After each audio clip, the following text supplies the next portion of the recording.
Living in medieval times meant agriculture was the primary means to support a household. When autumn arrived, a period that traditionally started in early August and lasted until mid-November, the reward for months of hard labor had finally arrived.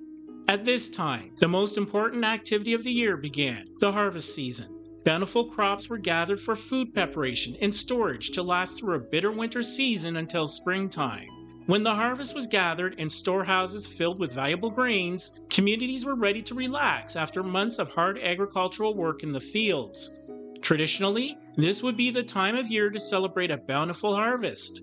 In fact, there were a number of medieval celebrations and festivities centered around the autumn harvest period.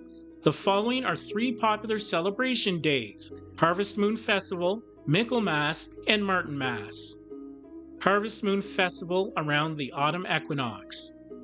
On the medieval harvest timeline, this day marked the end of hard agricultural toil and the start of autumn. This was a secular harvest holiday that celebrated bringing in the last agricultural crops and produce from the fields. The harvest moon was an unofficial beginning of tax and tithe season, as well as a time for calculating winter food supplies.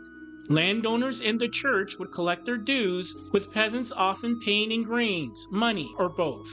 Harvest Moon festivals would occur during this period. Celebrations were usually held on the Sunday nearest the harvest full moon.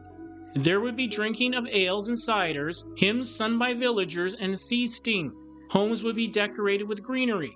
Churches would be adorned with baskets of food and fruit during the Harvest Moon festival. Feast Day of St. Michael or Michaelmas, September the 29th.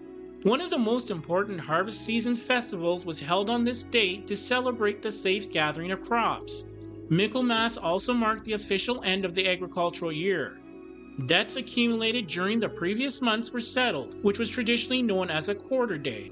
Contracts for new hires were made and old ones renewed at hiring fairs. Formal preparations for the long winter season commenced at estates and manors, with a reeve or administrative official elected from among the peasant workers. Food served at this feast usually included a well-fed goose known as a stubble goose, along with apples and carrots. Loaves of a special bread made from the harvested grains of barley, oats, and rye was also present at this festival. A Michaelmas pie made from blackberries could also be served. According to traditional custom, Michaelmas was considered the last day to pick blackberries in the British Isles. For noble and wealthy households, Michaelmas was a time for lavish banquets. Roasted meats like game from their estates would be spiced with expensive flavors like ginger and served to guests. Beverages like quality ale and spiced wine would also be served, with tables of nuts, apples, and sweet cakes available to eat. Entertainment and music would keep a festive atmosphere throughout the Michaelmas celebration. Food and drink would often be provided from these wealthy households to their tenants and community to celebrate charitable giving on the feast day of St. Michael. With the harsh winter season approaching, autumn food harvests were preserved to eat during the fall and winter seasons. Grains and cereals harvested from estate lands would be dried and sorted, then stored in clay or ceramic pots for pottages, stews, or making bread. Late season crops provided additional bounty in the latter days of harvest time. Fruit would be dried or sealed in honey to preserve for fall and winter consumption. Ales would be brewed and ciders fermented and stored for winter consumption. Feast Day of St. Martin or Martinmas, November the 11th. Martinmas was an autumn day of celebration, feasting, and drinking. Traditionally, it was considered the true end of the harvest season.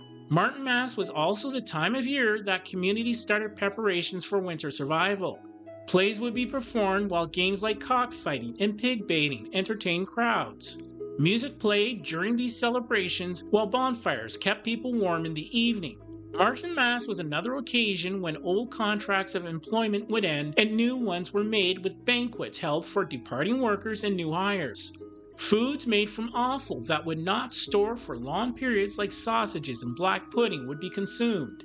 Meats like roast goose, roast game, and beef were also served, with beverages like the first wine of the season. Community members came together to share presses and malting houses to make beverages such as tasty ciders and ales. In addition, apples, nuts, and small baked goods would be handed out during these celebrations. Martinmas was the time of year when animals were slaughtered and their meat smoked, salted, or preserved for the upcoming winter season.